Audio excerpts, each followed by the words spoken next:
반갑습니다. 용모가 좀 불량스럽죠? 저한테는 지금 10년째 가장 준수한 복장으로, 이거는 장례식 가는 복장. 저는 고종선이라고 합니다. 인앤아웃 처치 홍대 앞에서 카페 빌려가지고 예배하고 있습니다. 젊은 사람들을 상대로 하고 있고, 또 불신자들을 전도해서 예수 믿게 하는 것에 최우선을 두고 있는 교회입니다. 그래서 오늘 김도경 목사님께서 귀한 자리 주셔서 진심으로 감사드립니다. 제자교회에서 같이 짧은 시간이었지만 사역하면서 좋은 교제 나누었던 기억납니다. 오늘 이 말씀 가지고 저와 여러분들 가운데서 하나님께서 어떻게 역사하실지, 우리는 그 복음에 대해서 어떻게 반응해야 될지에 대해서 같이 고민하도록 하겠습니다. 흔히들 신앙은 방향이 중요하다 그러잖아요. 그러니까 어디를 향하고 있느냐에 대한 이야기입니다.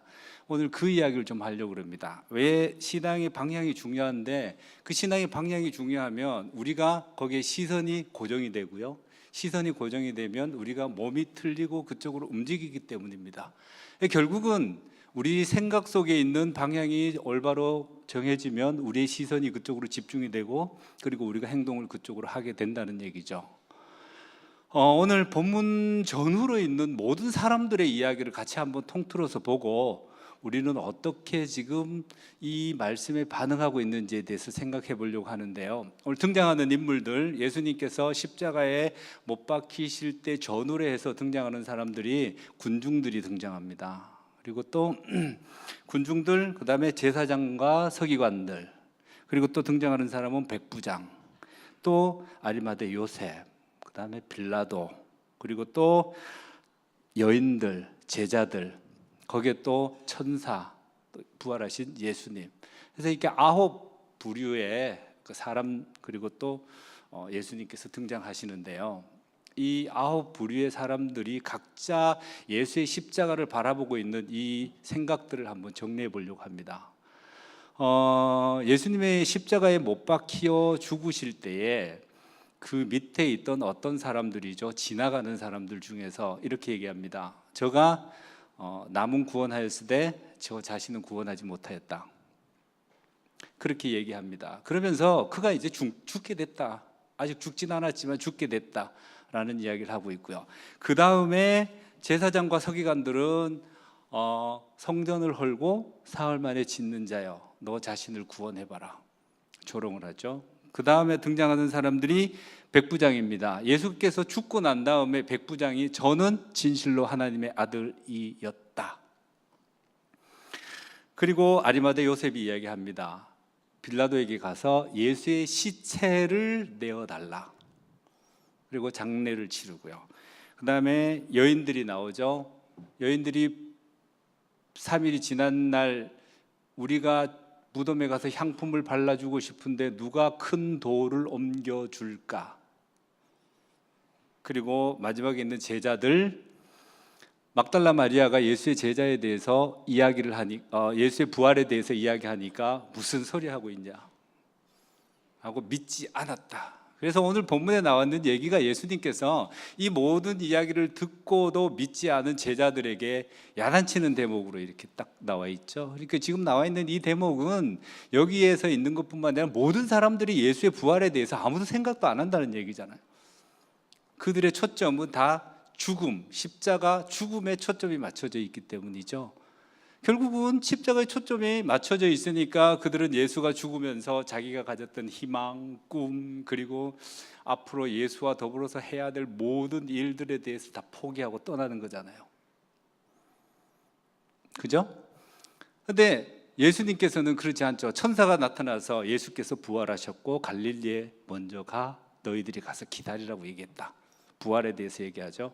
근데 예수님께서 계시면서 계속해서 그 예수의 십자가의 죽음을 이야기할 때 계속해서 동일하게 죽음에 대해서 이야기한 게 아니거든요. 마가복음 8장 31절에는 예수님께서 십자가의 죽음에 대해서 이야기할 때에 그 뒤에 이어오는 얘기는 내가 살아날 것이다.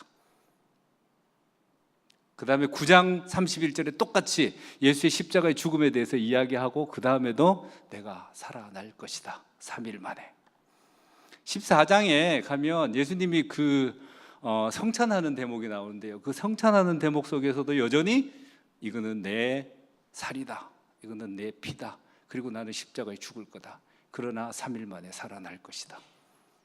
그리고 예수님께서 오늘 나와서 너희들이 내가 그렇게 얘기했는데도 그것도 못 깨닫냐, 이렇게 얘기하시는 대목입니다. 그러니까 예수님의 제자들과 모든 사람들은 다 죽음에 초점이 맞춰져 있고, 예수님은 항상 부활에 초점이 맞춰져 있죠. 예수의 모든 가르침은 십자가의 죽음을 가르치는 게 아니고요, 십자가의 죽음 뒤에 있는 부활을 가르치는, 거기에 모든 게 다 초점이 맞춰져 있거든요. 근데 예수의 제자들은 다 십자가의 죽음으로써 자기의 모든 꿈과 희망이 다 사라지는 겁니다. 이게요, 십자가의 죽음에 초점이 맞춰져 있는 사람들이 가지는 그런 내용도 행동들을 보면요, 이런 얘기입니다. 사람들은 왜 예수님께서 죽음으로써 모든 게 다 끝났다고 생각할까요? 사람들이 이 땅에 있는 동안 예수로부터 혜택을 받은 거 여러분 생각나세요? 예수님이 이 땅에 있는 동안에 뭘 하셨죠? 생각 안 나세요? 여러분 성경을 읽기는 하세요, 여러분?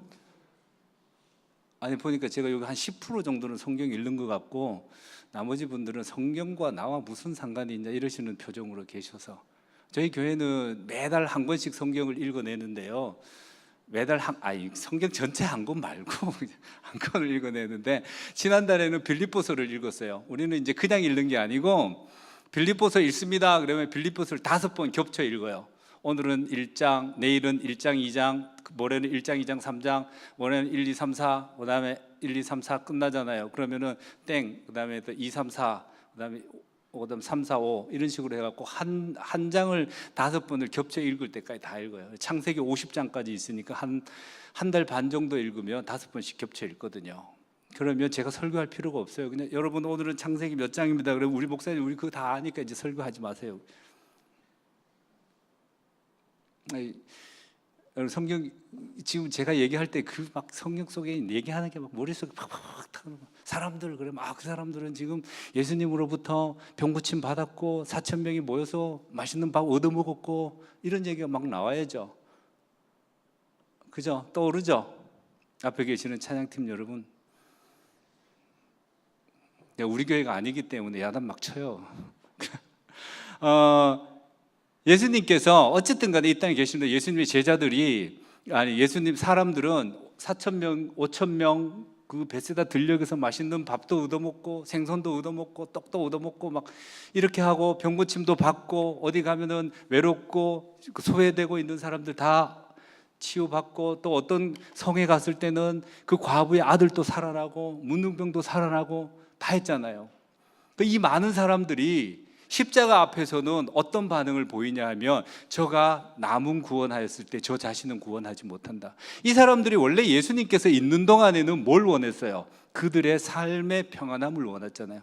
예수님이 오시면 병도 고치고, 예수님이 오시면 우리들에게 있어서 편안한 생활을 줄 수 있는, 많은 것들을 줄 수 있는 분이라고 생각하잖아요. 예수가 십자가의 죽음으로써 그 모든 꿈들이 물거품된 사람들입니다. 그것이 조롱으로 나오는 거예요. 기대했던데, 정말 기대했는데 그 사람이 내게 그 기대를 채워주지 못함으로 인해서 나는 그 사람에게 조롱을 하면서 그 기대를 물거품처럼 날려버리는 거죠. 두 번째 사람들은요, 제사장과 서기관들입니다. 이 사람들은 예수의 십자가가 끝인 줄 알아요. 이제 죽였으니까 끝났다. 이 사람들은 뭐죠? 성전을 이용해서 자기의 재산을 축적하고 권력을 축적하던 사람들이거든요. 이 사람들은 예수가 왜 죽어야 되는지 아시죠? 예수가 죽지 않으면 날마다 싸워야 되거든요. 날마다 내 인기가 뺏길까 봐 걱정해야 되거든요. 날마다 성전에 와서 헌금하는데 헌금하지 말라 그러지, 이상한 거 하지 말라 그러지, 또 율법도 잘못 가르치도 있다 그러지, 날마다 싸워야 되니까 괴롭잖아요. 이게 예수가 없어짐으로써 이 땅에 있는 자기의 왕국은 더 튼튼하게 건설될 수 있잖아요. 그죠? 그 세 번째 사람들은 빌라도예요. 백부장은 저가 하나님의 아들이었다라고 과거형을 쓰면서 그가 죽었다라는 걸 선언을 하는데요, 이 사람은요, 이 땅에서 전쟁을 수도 없이 겪었던 사람이란 말이에요. 백부장은요, 어떤 사람이냐면 이 전쟁에 군대에 입대해 가지고요, 최소 15년 이상을 전쟁터에서 잔뼈가 굵은 사람이 되는 거예요. 오늘날로 치면 중대장이거든요. 이 사람의 별명은요, 이거예요. 다른 놈 누구야? 이게 그 사람 별명이에요. 왜냐하면 이 훈련을 시킬 때에 이 사람이 너무 베테랑이니까 칼 쓰는 거, 그다음에 또 몸 쓰는 거 하니까 신병들을 훈련시킬 때 이 사람이 직접 훈련을 시키거든요. 그러니까 한 방에 다 나갔다 니까 다음 놈 나와, 이게 이제 그 사람의 별명이라 그래요. 그러니까 이 사람을 이길 수가 없대요. 전쟁에서 수도 없이 많은 죽음을 봤던 사람이고 그 죽음의 허무함을 아는 사람이고, 그래서 이 사람은 그가 죽음으로써 그의 이상도 끝났다라고 생각하는 사람이죠. 하나님의 아들이었지만 그러나 그의 이상도 끝났다. 그 다음에 나와 있는 사람은 아리마대 요셉입니다. 이 사람은 공회원이라고 그렇게 얘기하죠. 오늘날로 치면 어쩌면 뭐 국회의원쯤 되는 사람일 수도 있겠어요. 근데 이 사람이 가서 빌라도에게 예수의 시체를 내어달라. 이 사람이 할 수 있는 거는 뭐냐 하면은요, 예수, 의인, 의로운 사람, 선지자였던 그 사람의 마지막 가는 길을 지켜주고 좋은 무덤에다가 안착시켜주는 것까지가 자기의 역할이라고 생각하는 사람이에요. 이 사람은 예수를 통해서 무엇을 꿈꿨겠습니까? 이 땅에 하나님의 정의가 실현되는 것을 꿈꿨겠죠. 아리마대 요셉은 이 땅에 정말로 의회가 바로 설 수 있는 것은 그는 예수님의 가르침밖에 없다. 예수님께서 오셔서 의회를 평정하고 하나님 나라에 하나님의 말씀이 실현되는 나라를 만들 수만 있다면 나는 거기에 헌신하겠다 따랐던 사람 아니에요? 근데 이 사람의 마지막은 뭐예요? 예수님의 시체를 마지막으로 명예롭게 좋은 무덤에다가 안치시켜주는 게 그의 마지막이라고 생각하는 겁니다. 그가 꿈꿨던 이상적인 정치가 날아가는 순간이잖아요. 다음 사람은 여인들이죠. 이 여인들 한번 보세요. 예수님이 여인들을 만날 때마다 굉장히 많은 위로를 하고 굉장히 많은 격려를 하고 죄사함을 주기도 하고 소외받았던 사람들을 사회 안으로 넣어주고 이런 역할들을 했어요. 그러니까 예수님을 통해서 이 사람들이 얻었던 것은 사회로 환원되어지고 사회 안에서 자기의 위치를 찾고 그리고 또 하나님의 백성으로서의 자존감이 회복된 사람들이에요. 근데 예수가 죽고 나니까 이 사람들은 갈 데가 없네. 우리는 더 이상 어떻게 이 세상을 살아야 될까? 절망 속에 빠지죠. 제자들의 여러 가지, 예수님의 제자들이 예수를 따라갔던 여러 방법들은요 무수히 많아요. 성경에 나와 있는 내용으로 쭉 마가복음, 마태복음 전체를 쭉 훑어보면은요 대부분의 사람들이 예수님께서 왕이 되시면 나는 좌편과 나는 우편에 앉을 것이다. 그리고 이제부터는 됐다. 권력 이제 우리 거다. 이거잖아요. 이게 예수님의 제자들이 따라갔던 방법이거든요. 근데 하루아침에 그게 날아가 버린 겁니다. 자, 여기에서 지금 모든 불의의 사람들이 생각하는 것은 뭐예요? 이 땅의 조건이죠. 예수가 계심으로써 이 땅에서 내가 쌓을 수 있고 내가 가질 수 있는 명예로움과 권력에 대한 모든 것들이 집약되어 있어요. 내가 필요한 것들이 예수님이 계시면 이 땅에 사는 동안 내가 누릴 수 있고 예수님이 안 계시면 날아가 버리는 겁니다. 그런데 예수님께서는 매번 예수의 십자가의 죽음을 이야기할 때마다 부활에 대한 이야기하면서 예수님은요 내가 십자가에 죽어서 없어지는 것이 아니라 항상 부활한다. 새 생명이 내게 있다. 부활해서 새 생명을 너희에게 준다 라는 것에 항상 초점이 맞춰 있다는 겁니다. 예수의 방향은 새 생명에 초점이 맞춰져 있고 여기에 따랐던 모든 사람은 이 땅의 부귀영화에 초점이 맞춰져 있는 거죠. 그러다 보니까 예수가 없으면 아무것도 이룰 수가 없는 거예요. 예수의 죽음은 이 모든 사람들에게 하루아침에 몰락이라는 걸 가져왔습니다. 꿈의 허무함이라는 걸 가져왔고요. 그리고 또 자기의 모든 권력과 쌓아왔던 모든 것들이 하루아침에 물거품이 된다. 한 부류만 빼놓고 제사장들과 서기관들, 이 사람들 예수가 없으니까 너무 기쁘죠. 이 땅에 공고하게 자기의 왕국을 쌓을 수 있으니까. 방향이 다른 겁니다. 전혀 다른 방향 이야기를 하죠.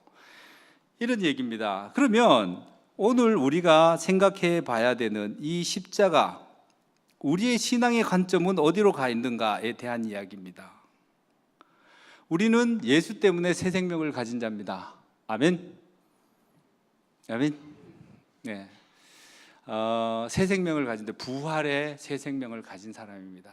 그런데 우리가 가지고 있는 신앙의 출발점은 어디에서부터인가를 우리는 오늘 생각하려고 합니다. 우리가 이 사람들처럼 이 땅에 예수를 통한 이 땅에 내 왕국과 나의 모든 것을 세우기 위한 사람은 아니었을까라는 것에 대한 이야기입니다. 아니라고 말하고 싶죠? 근데 찾아보면은 이게 맞다는 걸 여러분들 시인하게 될 겁니다. 제가 좀 궤변에 능하거든요. 웃어주셔야 됩니다.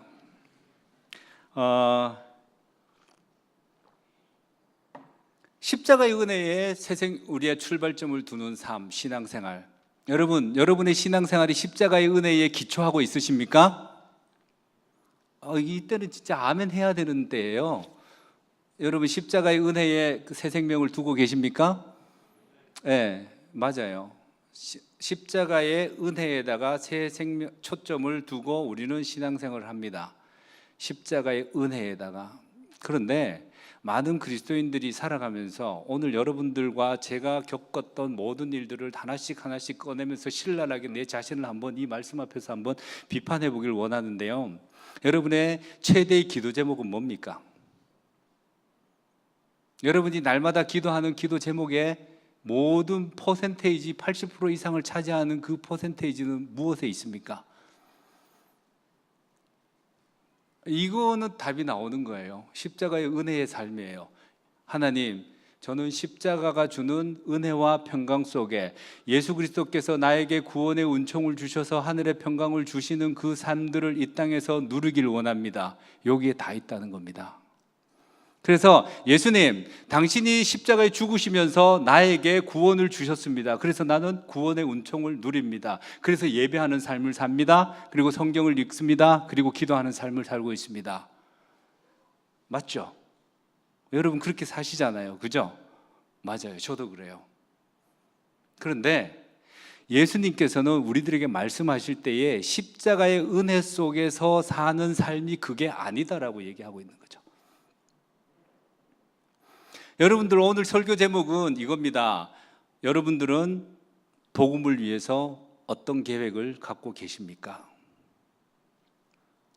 십자가의 은혜의 삶이라는 것은요, 그냥 우리가 생각할 때 우리는 모든 기도를 하고 예수님께 기도를 하면서 주님께 기도를 하면서 주님, 내 기도 제목은 주님께서 내게 좋은 직장을 허락하시는 겁니다. 그리고 주님, 좋은 배우자, 반려자를 만나는 것입니다. 주님, 우리 집안에 평안이 있기를 원합니다. 우리에게 고난이 없었으면 좋겠습니다. 그리고 우리가 하는 모든 곳에서 지혜롭게 일들이 잘 되었으면 좋겠습니다. 라는 기도 제목, 무엇 때문인지 아시죠? 하나님 안에서 은혜와 평강의 삶을 누리기 위한 최선의 조건입니다. 그렇게 살고 있는 거잖아요. 근데 예수님은 우리의 신앙의 기초를요, 거기에 두지 않는다고 얘기하시거든요. 예수님은 우리의 신앙의 기초의 제목을 늘 부활에다가 둬야 돼요. 예수의 부활은요, 생명이고요. 그 생명이 우리 안에 있는 겁니다. 우리 안에 새 생명이 있다라는 얘기는요, 우리 안에서 싹이 나고 자라고 열매 맺는다라는 얘기거든요. 어떤 사람들은 이렇게 얘기합니다. 주님의 뜻대로 내 삶이 살았으면 좋겠습니다. 그렇게 얘기하면서 주님께서 제게 알려주세요. 누구를 만난지 알려주시고 내가 어떤 행동을 해야 될지 알려주세요. 여러분, 우리는요, 그 이야기를 하는 건요, 가장 비신앙적인 거예요. 왜냐하면 성경에 이미 수도 없이 말씀을 부어주시고 선지자를 통해서 이야기를 하고 제자들을 가르치면서도 이야기하시고 부활하신 예수님께서 사도행전을 통해서 이야기하시고 교회들마다 얘기하는 서신서를 통해서 수도 없이 얘기했는데 그걸 못 알아듣는다는 건 우리가 성경을 안 읽고 있다는 얘기잖아요. 우리 안에 새 생명이 있는데 이 새 생명이 하나님, 이 새 생명이 자라게 하시는 분도 하나님이시고 열매 맺게 하시는 분도 하나님이시니까 하나님이 온전히 다 알아서 하세요. 아니요, 예수님께서는 이렇게 얘기하세요. 마태복음 28장 19절에 이렇게 얘기하죠. 성령이 너에게 임하시며 너희가 권능을 받고 예루살렘과 유대와 사마리아와 땅끝까지 이르러 내 증인. 요건 사도행전. 그리고 난 다음 예수님께서는 또 얘기하시잖아요. 너희는 가서 아버지와 아들과 성령의 이름으로 세례를 주고 내가 너희들에게 가르쳐 가르친 것을 지켜 행하게 하라. 이게 우리한테 있는 거잖아요. 그죠? 근데 우리는요, 가르쳐 지켜 행하게 하라는 데 대한 아무런 계획을 짜지 않아요. 그냥 주님 뜻대로 살기로 했네. 아니, 주님 뜻대로 살기로 했네. 한국 교회뿐만 아니라 그 서양에 있는 교회도 저는 그 매주 이렇게 다른 교회 설교들을 많이 서치를 해요. 계속 다른 교회 목사님들이 하시는 설교를 이렇게 쭉쭉 다 듣거든요. 듣고 외국에 있는 목사님들 설교도 듣고 뭐 이렇게 들어요. 영어를 잘해서가 아니라 자막 나오는 것만. 어쨌든 다 들어요. 듣고 봐요. 그런데 굉장히 공허한 설교가 그냥 막 남발되는 것 같아요. 뭐냐면 이렇게 해요. 하나님 뜻대로 순종합시다. 순종하며 삽시다. 뭐에 순종하라는 건데요? 그건 개인의 몫이잖아요. 그래서 제가 여러분 강대상에서 여러분들 목사님께서 여러분 순종하며 삽시다 그러면 나는 오늘 순종해야 될 게 뭔가를 적어야 되는데 순종합시다를 적고 가잖아요. 무슨 말인지 이해되시죠? 여러분 오늘 목사님께서 무슨 설교를 하셨는지 제가 아직 서치를 못해서 잘 모르겠습니다. 그런데 어쨌든 간에 성경 안에서 살자라고 얘기하셨을 것 같은데, 그러면 성령 안에서 사는 나는 일주일 동안 어떻게 살 것인가에 대한 1, 2, 3, 4를 적어야 되는 거 아니에요? 근데 성령 안에서 삽시다라고 여러분 수첩에 적어 놓는단 말이에요. 계획을 세우지가 않아요. 우리의 삶은 십자가 은혜 안에서 그 십자가의 은혜의 평강을 누리면서 살아가는, 거기에서 앉아있는 신앙이 아니고요, 새 생명을 가진 자로서 어떻게 나갈 것인가에 대해서 초점이 맞춰져 있는 게 신앙이란 말이에요. 그래서 예수님의 제자들은 그럼 예수님 어떻게 할까요? 그러니까 기다려라. 그래서 기다렸어요. 기다리니까 성령께서 임하셨어요. 그 다음에 그들이 어떻게 하죠? 가서 그냥 과감하게 전하잖아요. 오늘 우리 젊은 사람들에게 한번 도전하고 싶습니다. 여기 아까 전에 얘기했니까 이쪽은 대학부가 앉고 이쪽은 청년부가 앉는다고. 아니에요? 그냥 섞여 계세요? 네, 감사합니다. 어쨌든 간에 여기는 청년들이 대부분이 계시는데 여러분들은 여러분들의 인생에 설계 안 하세요? 5년 후에 뭘 할 거다, 내가 뭐 돼 있을 거다, 안 하세요? 저는요, 지금도 5년 후에 내 삶에 대해서 어떻게 할 거다, 몸무게는 얼만큼 이상 가면 안 된다부터 시작해가지고 머리 길이는 얼만큼 해야 된다, 안경 스타일을 어떻게 해야 된다, 5년 후 제 안경 스타일 제가 해놨어요. 근데 뭐 선택이 없어요. 그냥 돋보기. 지금은 돋보기와 이거를 번갈아서 쓰지만 그때는 100% 돋보기죠. 5년 후에 제 아들이 어떻게 살아갔으면 좋겠다, 나는 그를 위해서 5년 동안 어떻게 하겠다, 계획 안 세워놓은지 아세요? 만일에 여러분들이 그런 계획을 안 세웠다면 여러분 진짜 꿈이 없는 사람들이죠. 날마다 실패하는 거 있는데 2달 동안 다이어트 하겠다고 열심히 다이어트하고 열심히 운동을 했는데 밥맛이 너무 좋아서 2kg가 더 늘었네. 나도 이제 계획에 실천이 안 되는 사람이다. 이렇게 좌절해서 어저께 몸무게 재는 날이었는데, 그래서 제가 10,000원 잃었어요, 어제. 근데 매번 계획을 짜고 거기에 가려고 노력한단 말이에요. 그게 없으면 안 되잖아요. 대학생들은 지금 졸업을 하면 뭐 할 거다, 그냥 엄마가 돈 주니까 학교 다니라 그러니까 다니고, 그 다음에 또 졸업하고 나면 그때 어떻게 되겠지, 그렇게 하는 사람들이 있나요? 없잖아요. 토익을 몇 점을 받아놔야지부터 시작해서 다 하잖아요. 그런데 정말 우리가 중요하게 생각하고 있는 주님께서 우리에게 새 생명을 주신 새 생명이 어떻게 싹틀까에 대한 계획, 그리고 이게 어떻게 자랄 것인가에 대한 계획, 그리고 이것이 어떻게 열매 맺을까에 대한 계획, 이건 아무도 안 짠다는 거예요. 너무 답답하지 않아요, 여러분? 여러분들은 복음을 위해서 어떤 계획을 짜고 계시는가? 이걸 제가 오늘 여러분들에게 묻고 싶은 거예요. 저의 설교는 서론도 없고 본론도 없고 결론도 없어요. 한 가지만 이야기하고 끝냅니다. 여러분 계획 뭐 짜고 계시는가?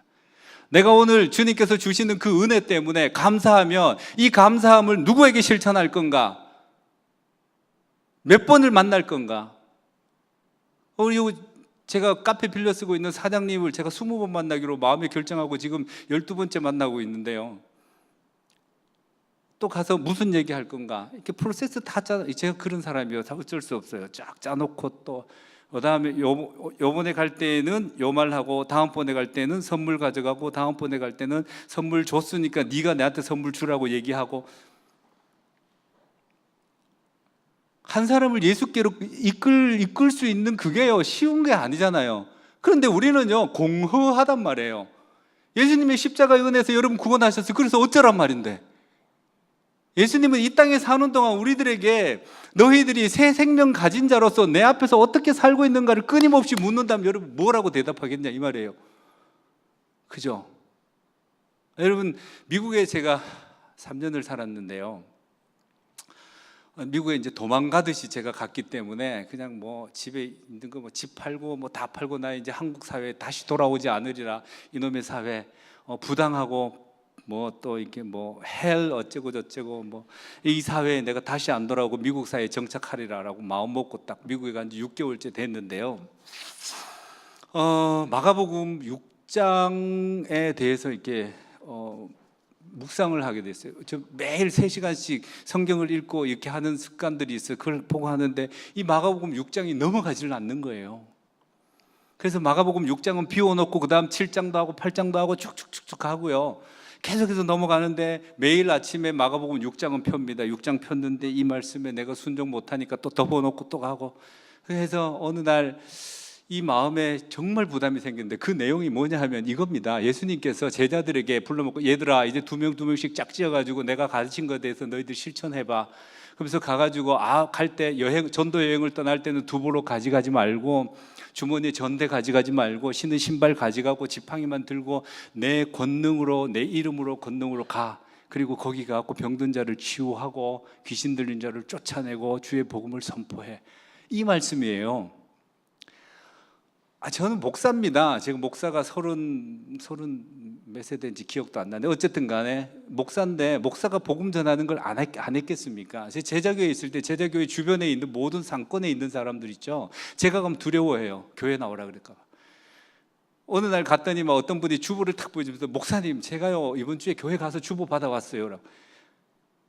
그 교회에 있는 사람들은 제가 가면 두려워해요. 매일 점심 먹으러는 오는데 제 양반에 점심밥 먹고 가면 되는데 꼭 교회 오라고 얘기하고 괴롭단 말이에요. 이렇게 제가 전도 안 한 게 아니거든요. 그런데 그 말씀이 내한테 꽉 박혔는데 너 가지고 있는 거 언제나 교회에서 니한테 생활비 주고 교회에서 언제나 니한테 혜택을 주고 그거 말고 그거 다 털어놓고 너도 성도의 한 사람으로서 이 말씀에 순종할 수 있냐라는 질문 때문이에요. 질문에 대답 안 되잖아요. 그래서 제가 주님 제가요 전도 많이 하고 있는데요, 아니 그거 말고 두보로 가지지 말고 그냥 지팡이만 가지고 그냥 담대하게 말씀을 전하면서 갈 수 있느냐, 그거 좀 생각해 봐야 되겠습니다. 그러니까 또 덮어놓고 또 넘어가죠. 한 달이 지나고 2달이 지나고 3달이 지나고 제 마음속에 부담이 너무 스러운 거예요. 그럼 내보고 어떡하라는 겁니까? 그러면 너 한국에 가서 혹시 교회 개척해 볼 마음이 있냐? 주님께서 물으시는데 제가 예라고 대답을 못 하겠는 거예요. 목사인데 대답을 못 하겠는 거예요. 그래서 주님 조금만 생각 좀 해볼 여유를 좀 주십시오. 우리가 알잖아요. 싫으면 기도해 보겠습니다잖아요. 그죠? 기도해 볼게요. 이거예요. 그냥 6개월이 지났습니다. 그런데 마침 저희 집 아이들이 이게 마침 좋은 게 아니고 마침 그때 맞춰서 버스 사고가 났는데요. 저희 큰아이는 혼수 상태로 그 응급실에 들어가 있고 둘째 아이는 정신을 차렸는데 이 아이는 그 사고 현장을 처음부터 끝까지 다 봤기 때문에 그 트라우마가 말할 수 없는 그 트라우마가 있고요. 그때 한 사람이 죽고 16명이 다쳤고 지금도 여전히 그 의식이 못 돌아온 친구도 한 명 있고 이런 상태에 있는 큰 사고였단 말이에요. 그 사고가 났어요. 그런데 그때 또 마침 교회 한 2,500명쯤 되는 미국 교회에 아주 잘 사는 지역에 있는 교회에서 담임 목사직 제안이 들어온 거예요. 주님 보셨죠? 제가 거기 안 가도 될 것 같습니다.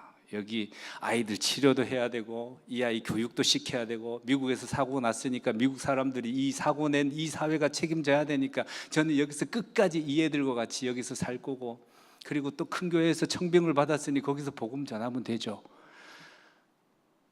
마음속에 안심이 되더라고요. 근데 여전히 마가복음 그거는 설교를 못하고 넘어가는 거예요. 계속 넘어가는 거예요. 그러다가 어느 날 마음에 결심을 했어요. 그러면 한번 해봐야 되겠다. 그래서 한국 가는 티켓을 끊었습니다. 그리고 집사람한테도 이야기해가지고 다음 달에 한국 가니까 짐 싸주세요. 난리 났죠. 옛날에 제가 그랬다가 이혼당할 뻔했거든요. 그때를 기억 못하고 또 얘기한 거예요. 그랬더니만 당신 혹시 좋은 교회에서 담임 목사 청빙 들어왔어요 그러더라고요. 그래서 어떻게 알았냐 그랬더니 당신이 빨리 미국을 떠나려는데 이유가 있겠죠 그러더라고요. 그래가지고 그러면 나는 한국으로 가는 걸 결정했으니 당신이 결정하시면 제가 가겠습니다. 그랬더니만 이 마음이 언제 없어질 수 있냐, 5년 후에 혹시 없어질 수 있냐, 그러니까 5년 후에도 여전히 불타오를 것 같습니다. 그랬더니만 그럼 5년 계약을 합시다. 5년 동안 한국 들어가서 교회 개척을 하고 5년 후에 마음이 변하면 다른 길로 가는 걸로 하고 일단 5년 교회 개척을 합시다 하고 한국으로 들어오기를 결정을 한 거예요. 문제는요, 제가 한국에 있는 모든 것을 다 털어가지고 싸들고 갔다는 게 문제예요. 전세비 빼갖고 갔죠. 그 다음에 차 팔고 갔죠. 돌아오니까 집이 없네. 돌아오니까 애들 교육은 어떻게 시켜야 될지, 학원을 어떻게 보내야 될지, 학교를 어떻게 보내야 될지, 교회 개척을 하려면 돈 많이 들잖아요. 건물을 어떻게 얻어야 될지 아무것도 없는 거예요. 미국에 있는 학교의 교수님이 찾아왔어요. 너 이 교회에서 나한테 연락 왔는데 너 가지 말라고 잡아달라고 그러는데 너 이거 버리고 갈 거냐고. 갈 거라고. 이 말씀에 한번 순종해보고 싶다. 평생 내가 한 번만 순종해보고 싶다. 그래서 그날부터 계획을 짰어요. 한국에 와서 뭘 할까? 홍대에 가자. 그럼 홍대 좋다. 그럼 홍대가 어떤 곳인가? 해갖고 논문을 한 80편 정도 다 프린트해가지고 한 이만큼을 다 읽고 그날부터 공부를 했죠. 그리고 난 다음에 홍대 지역에 가서 인디밴드들을 찾아가지고 그 사람들하고 다 인터뷰를 했죠. 다 하고 이제는 홍대 됐다. 홍대 가자. 이제 나도 이제 인디 문화에 익숙한 사람이다 라고 가니까 누가 써줘요? 제가 그때가 들어올 때 나이가 몇이었는데 지금 제가 53이니까 6년 전이니까 47에 들어왔단 말이에요. 누가 그 47살 된 아저씨를 인디밴드 문화 속에다 누가 넣어주겠어요? 아무도 안 넣어주죠. 그래가지고 할 수 없이 머리 기르고 또 살이 제가 이렇게 찐 게 아니에요. 살이 홀쭉했었는데 사람들이 부담스럽대. 너무 날카롭게 보인대. 그래가지고 또 살도 찌우고 난리를 쳤죠. 지금 머리 염색은 뺐는데 여름에 염색하고 인디밴드를 하고 버스킹하고 또 공연하고 뭐 다 하고 계획을 짜고 들어왔는데요, 제 계획대로 잘 안 됩니다. 근데요, 저는 후회하지 않아요. 복음을 위해서 계획했고 해봤거든요. 그리고 지금도 하고 있고 이걸 포기할 의사 없습니다. 그리고 또 제가 5년마다 이제 계획을 새로 짜야 되잖아요. 그래서 제 집사람한테 얘기를 했어요. 5년 지났다. 재계약해야 되겠다. 당신 재계약에 사인해 줄 수 있냐?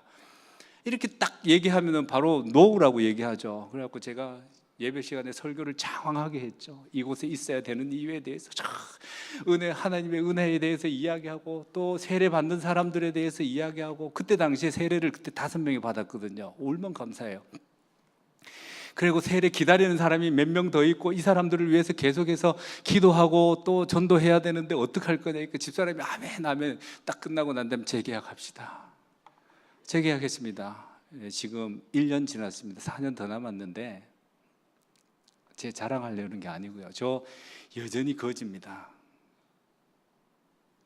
그런데 저 감사합니다. 복음에 대해서 나는 계획이 있습니다. 새 생명이 내 안에 있는 그 새 생명이 어떻게 싹 들지에 대한 기대감이 있습니다. 5년 후에 어떻게 될지에 대한 기대감이 있단 말입니다. 여러분, 청년 시절에 이런 계획 한번 못 짜보고 지나간다는 거예요. 얼마나 억울한지 아십니까?